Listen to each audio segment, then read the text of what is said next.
My name is Ruth Kimathi. I'm a widow. I've been widowed for about 5 years now.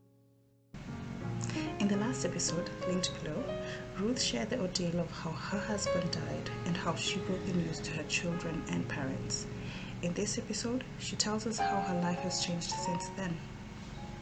To support The Grey Purple, kindly subscribe to this channel, click on the notification bell to get notified when we upload, and share this video with friends, all free of charge. There's so many changes took place, and up to today I keep discovering the changes that things are not the same anymore because of some of the challenges. First of all, it is the disbelief, it's the emptiness that comes in.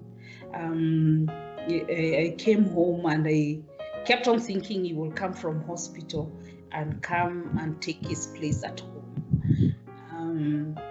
My bedroom was another nightmare because his space on the bed is now empty, and I every time I turned, I imagined that he's there, but he wasn't there, and that was very, very traumatizing.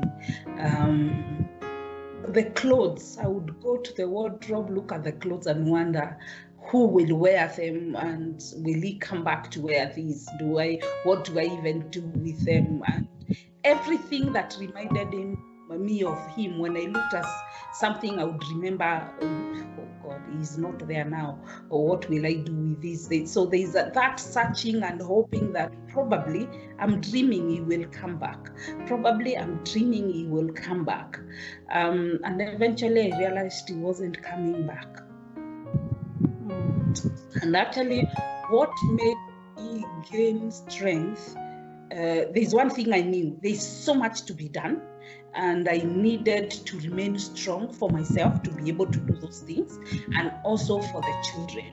Two, I also had my sixth sense from things that had happened earlier on were telling me that someone had organized this, and I could almost suspect who it was. And I decided I'm not going to gratify them by just breaking down and letting the family just disintegrate. And I remained strong as a part of probably fighting back to show the person who and planned this that really he has taken away my husband, but the family still moves on, and his name will live forever, so to speak, or his name will continue living, and the grandchildren and the great-grandchildren will still know about him. And for sure that has happened, because like our court is named under his name, so it is a name that will be there and for a long time. And any person who came and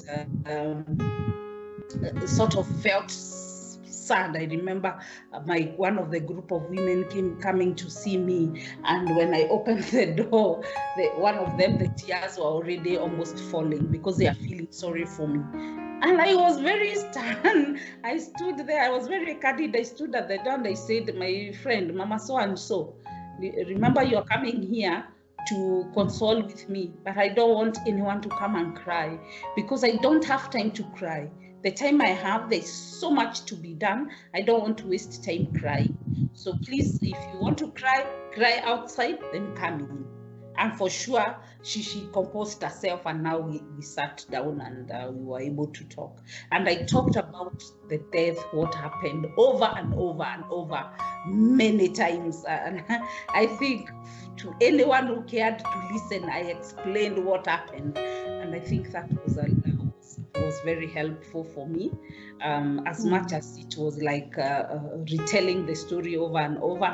It helped me to heal faster, so to speak. Yeah. How did the dynamics of the family change with the passing of your husband? Well, many things happened. One of the things that happened is that I never worked within the country.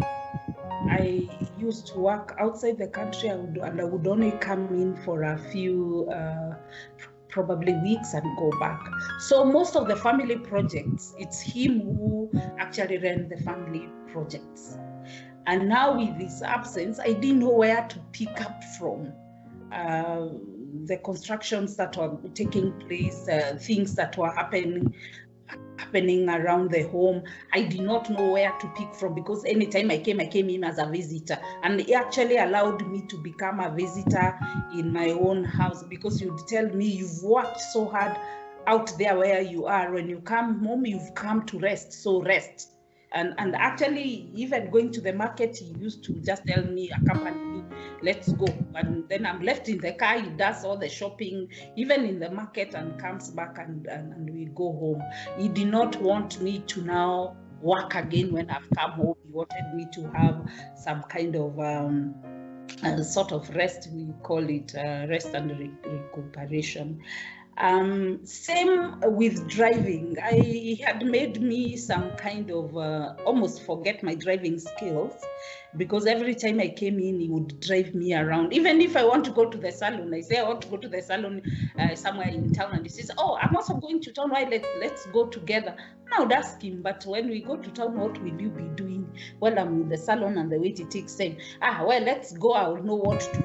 When you finished with the salon, tell me, we go home. So sort of, I lost touch even with my driving skills for about 5 years.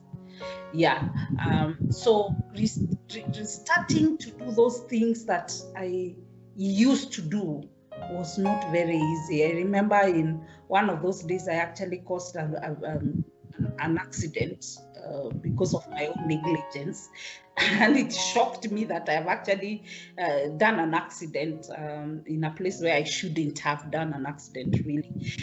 So picking up some of the things that he used to do was a real big issue for me. And many times I wished there was someone to help me do that.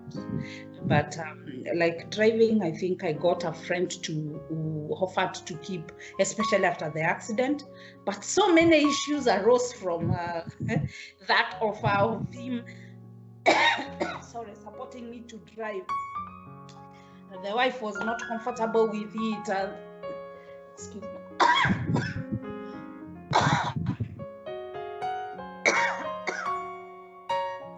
Yeah, I'm sorry. Same with the construction. I would call a friend to come and help me. And one of them, I remember, looked for a contractor for the wall that was being constructed. But this person said, if you, the neighbor now, a friend, if you won't be there in that home, me, I will not come. Which means if my neighbor does not create time to stay, to be here, this fully person will not come to do the construction. And I felt very offended, because then the other guy is working and he can't stop doing his work to come and stay here so that fully can come and do the job. And I felt like he was scared of me, or scared of what people will say if he comes and takes time in my compound or something like that. So those are some of the things that I went through. Not to mention also the relatives. Some of my relatives were suspicious. Actually, what happens when a man dies in African culture, the wife becomes the first victim or the first suspect, so to speak. And this also started right from the hospital during post-mortem. And I was like, why are we wasting more time on post-mortem when actually this person was shot, has been in the hospital, has died in the hospital, and now you're telling me to pay another 40,000 or whatever amount of money to do post-mortem. And the police told me, you know, Mama, you are the first suspect. So I kept quiet and I had to toe the line. Otherwise, I didn't want to go the trauma of being suspected. And then the same now later on came from the brother, some of the relatives, that oh, this person, we think she is the one who organized, I am the one who organized the death so that I can benefit from what the family has and already achieved. And that just blew me off, because I expected support, but now what I'm getting is blame. Before I even heal my wounds, someone is blaming me. Others want to pick some of the things. Like this one was telling me that one of the cars that his brother had said that you would give him the car, and I told him he never told me. And when I realized he was getting very serious about it, I told him, let's walk to the grave where we've buried him and ask him to tell me. If he tells me, I'll release the car to you. If he doesn't tell me, I will not, because he never told me. If it was your agreement between the two of you and no one else was involved, too bad for you. I need to sell that car and get school fees for the children. And the other brothers also, I think a few sober relatives came in, the brothers came in and they shut him down. So those are some the immediate challenges that a widow faces, or that I faced as I got to adjust myself to my new status.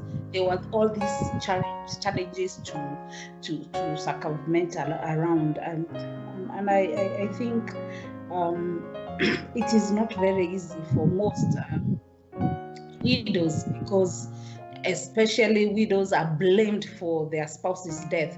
Whereas when a woman dies, no one points a finger to the man and says that the man is suspected to have killed the wife. I don't know why that is very popular in our African culture, rather in our communities.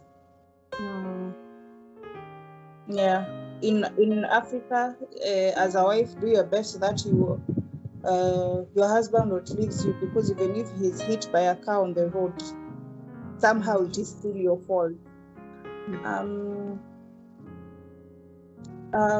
Talk to us about your relationship with your children after your husband's passing. Did the dynamics between you guys change because you are now the sole parent, whereas previously they had a mother and a father? Yeah, the dynamics changed a lot. First of all, the male children felt like they needed to protect me, and they would tell themselves, now they are the men in the house, they needed to protect me, and they are the ones now that will like take over the home. Which, when I look at it today, I at that time I felt very good about it, because really they are out to protect me. But if you look at it deeply, then you wonder, okay, fine, why are they taking over the home? Or something like that. So, but they are very helpful, very supportive. What I've realized also happened is that their roles changed. Realizing that I wasn't, even then I was not going to stop working. So I had to go back after a few weeks. After a few weeks after the funeral, I had to go back to my place of work and leave them at home. The same house where the shooting was happening, and I can tell you it was a lot of turmoil for me even to leave. I wanted to rent out the house and rent another house in a place where there are many people.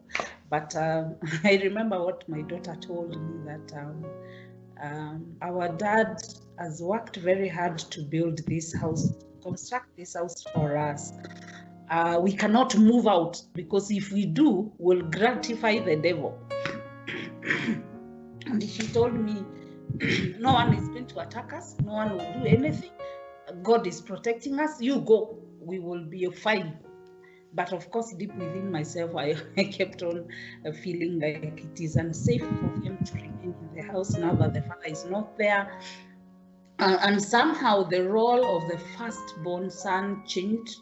He is married and he was living in the same compound in a different house, and most of the times he would come, make sure to pass through the brothers to see what is happening, how they have been, and those dynamics of people trying, or the children trying to fit in the gaps that have been left, and especially now that I was also not in the house most of the times, or I was out of the country, there was a lot of gaps that each child had to get some space to fit in and do things that either would be done by the father or also by the mother, and that was quite overwhelming for them. But being a psychologist, I was able to pick that up, and we had frequent meetings to discuss how, or to talk about how the father's absence is affecting their lives, and how stepping into the gaps is affecting their daily lives and their relationships with other people, with their significant others.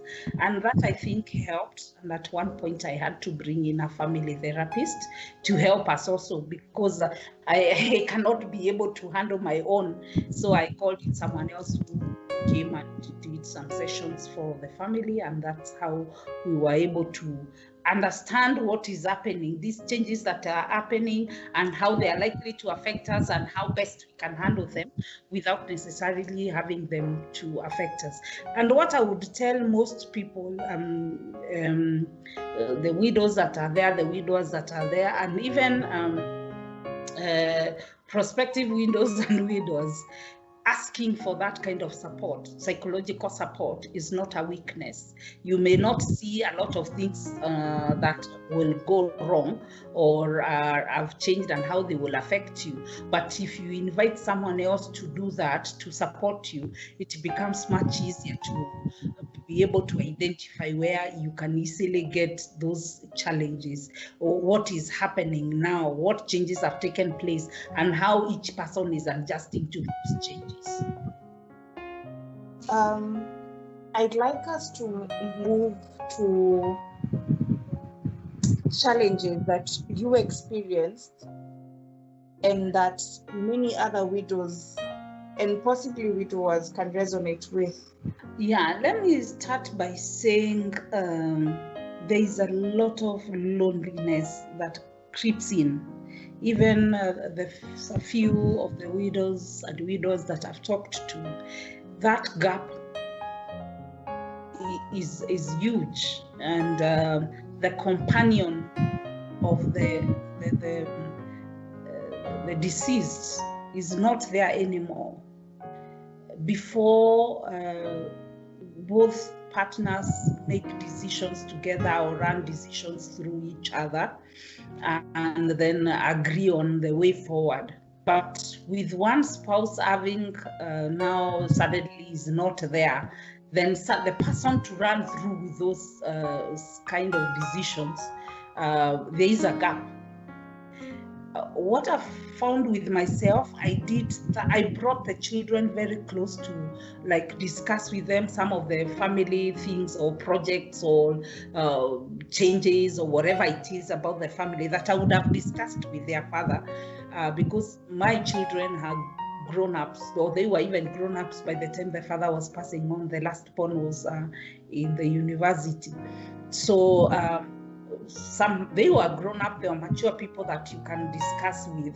Of course, their experience is different, but they have helped me to process a lot of the decisions that I make. And I believe the same to other widows or widowers that have got grown-up children.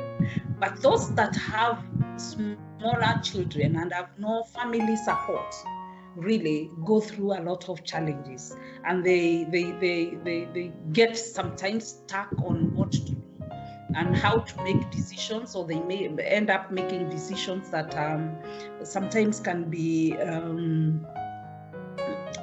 retrogressive to the family. A good example is a neighbor lady whose husband had passed on, and the house was on mortgage, and immediately the people knew what was happening. Someone was actually came to call. Then my husband had not died, came to call my husband to go and look for whatever's for that house that is being sold, because the husband has passed on. And I think my husband was intelligent enough to later on come back to that woman and tell her, don't sell your house, because do anything possible, anything that you can do to retain your home, because you have children that require. If you sell it, then you start renting. And somehow she was able to get the insurance and the like to pay the money she got from the insurance, paid them the loans they had. And she was, now later on she was telling me when I lost my husband how he helped her.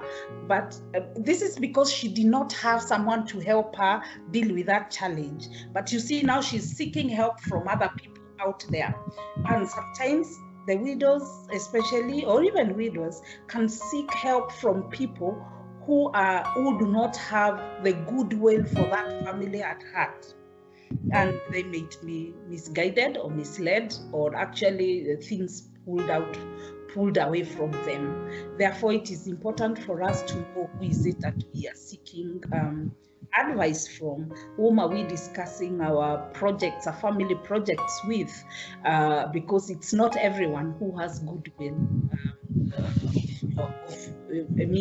your goodwill at heart. So you told us about how you brought your children closer to help with your decision making, and maybe this other lady did not have that because her children are quite young. Do you feel there are disadvantages, or what are the advantages of having older children that you can rely on? And especially because not everyone has children that they can trust, I think, so to speak. Yeah. Okay, I think, as you said, it's not every home or every parent that has children that they can really rely on. I think I count myself highly blessed to have children that I can trust and actually rely on, or I can even trust them to tell them things that are rather, I'm not very sure they will work or not, because we know parents will always share with their children things that they think are working. But I openly share things as they are, and my children help me to sometimes run through, and sometimes they tell me, here, Mom, I think you need to think through again before you execute what you're talking about, or I think this decision you made was not a very wise decision, and I'm okay with that, because there is no person who is full of knowledge. Every person has their contribution in the family. However, sometimes, and what I found with myself is that I found like I'm overwhelming the children with things that clearly are not their responsibility.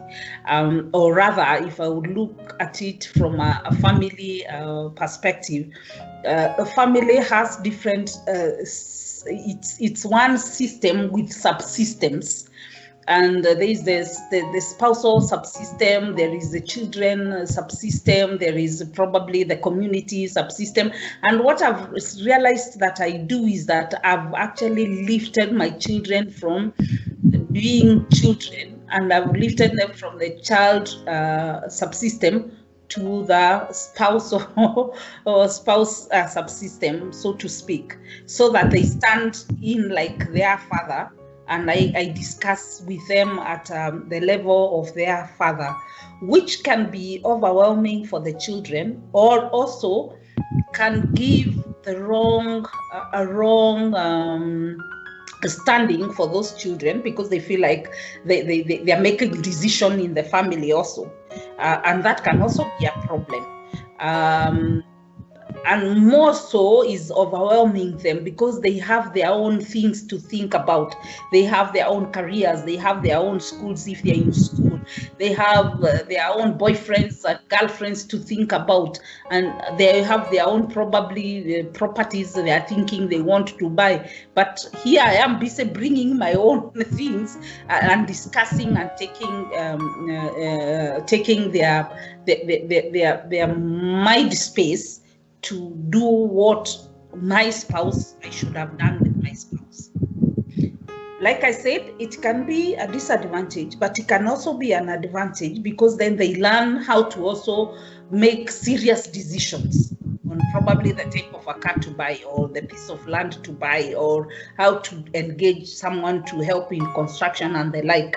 They learn that, but sometimes it can be overwhelming for them, or it can lift them to a different position where, and if they are not very if that is not very well handled, then they can take a position that is not theirs.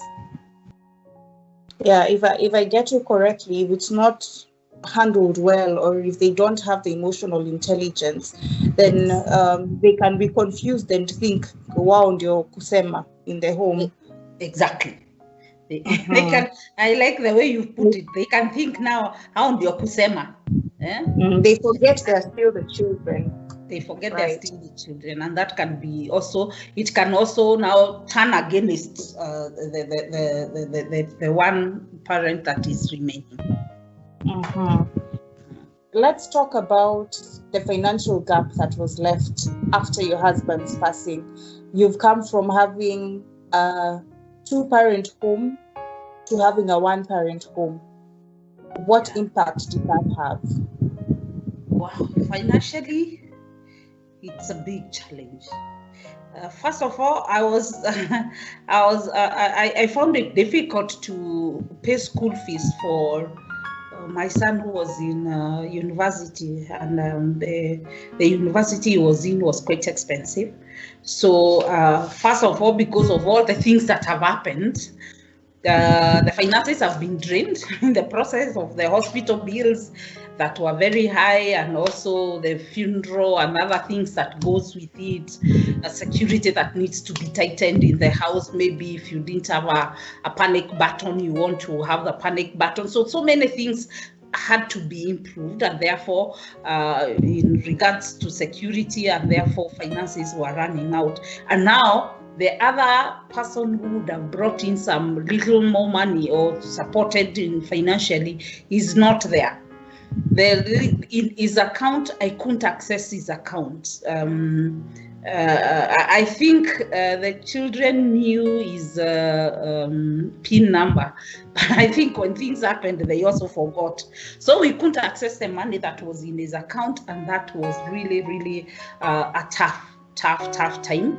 And I had to learn to adjust now and know that every coin that I have or I earn has to take care of everything at home. I am the one to, I'm not expecting any resources from any other person, and it is not very easy to adjust to that. But somehow I did. There are some of the widows that are also left with debts that were incurred by the deceased person, and they have to keep paying those debts, and that becomes a very heavy burden.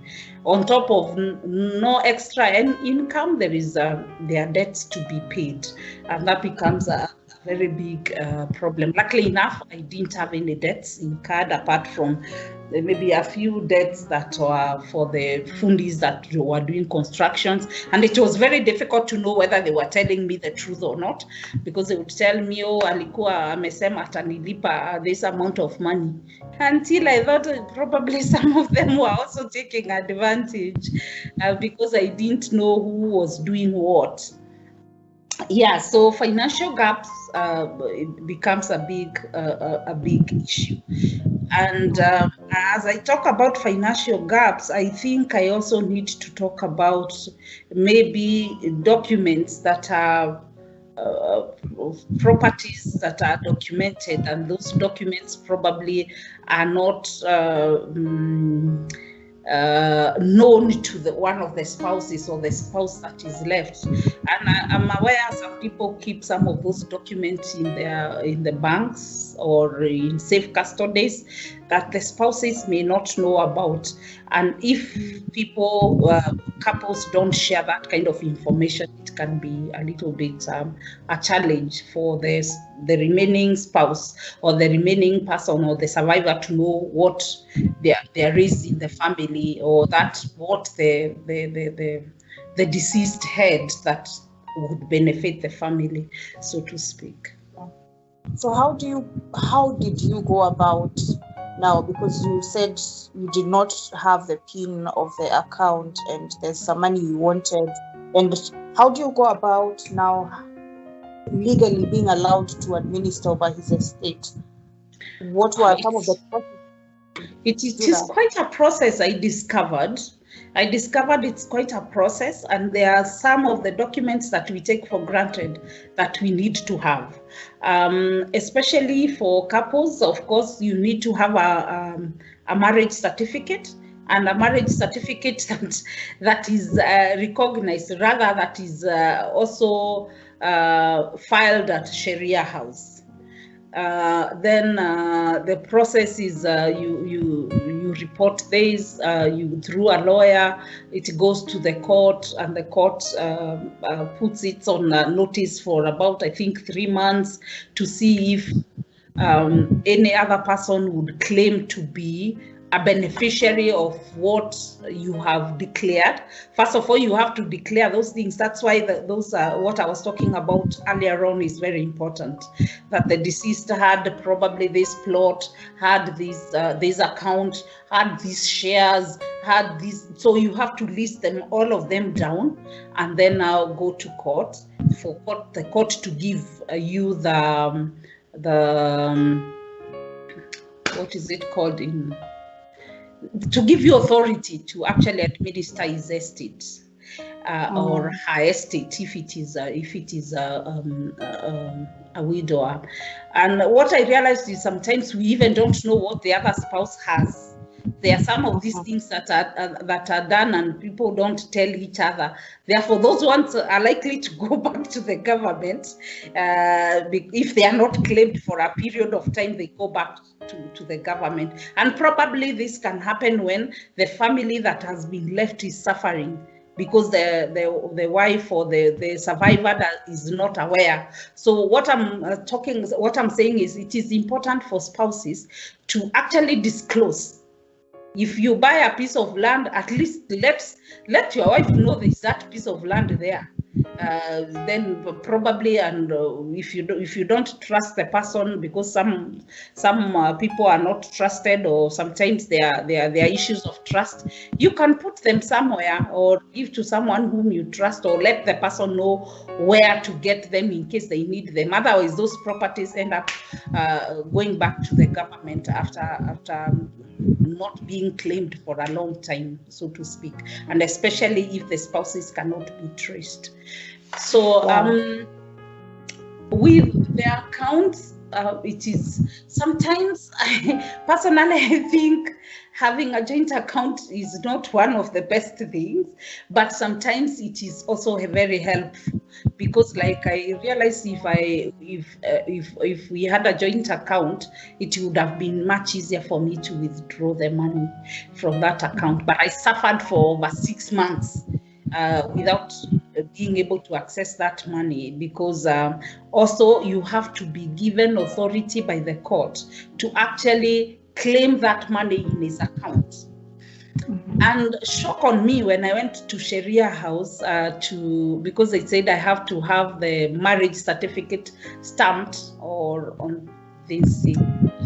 That word is difficult to pronounce for me. It's a tongue twister. To have it authorized, or rather have a stamp from Sharia house saying that they recognize that marriage.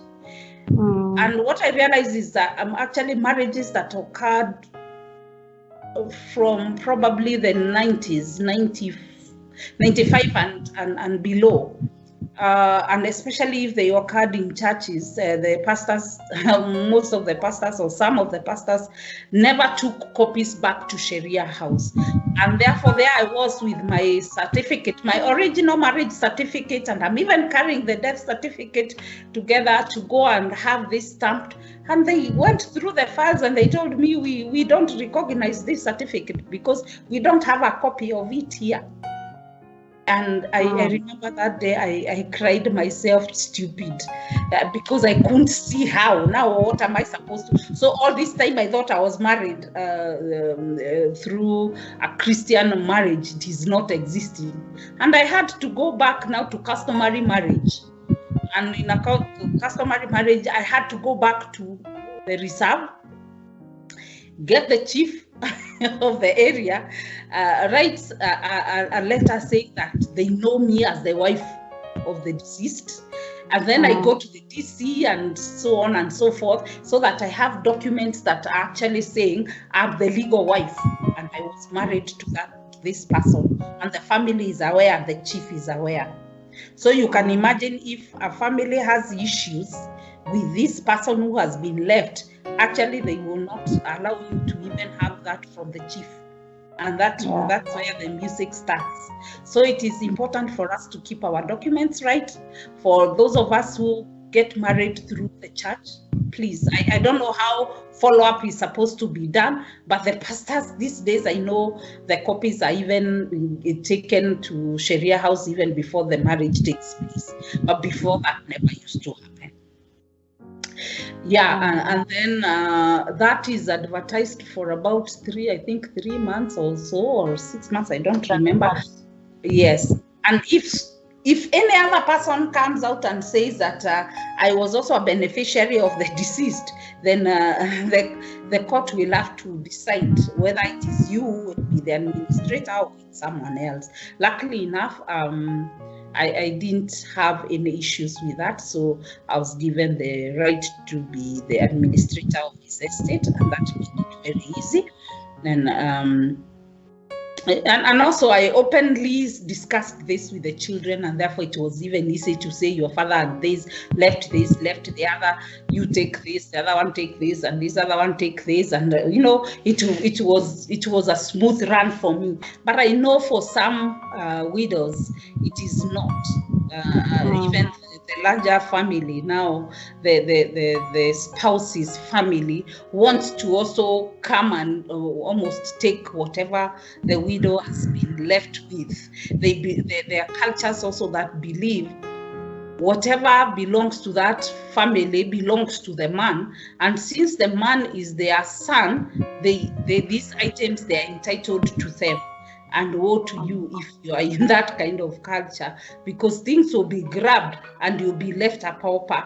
Yet they forget that as this man looked for this property, as this man looked for this land and bought these cars, it is you, the wife, that gave him the moral support, the emotional support, took care of him, cooked for him, washed his clothes, so that he can comfortably go to where he is going to get whatever he is getting. You're busy taking care of his children. And those are some of the things that women do that are not quantified, or they are not paid and they cannot be quantified. And therefore, the community thinks the woman has nothing. I think we need to change our thinking as a community. We need to start looking at this woman who washes clothes, makes that bed every day, cooks for this man, washes and takes care of the children as a contributor to whatever has been acquired in the home.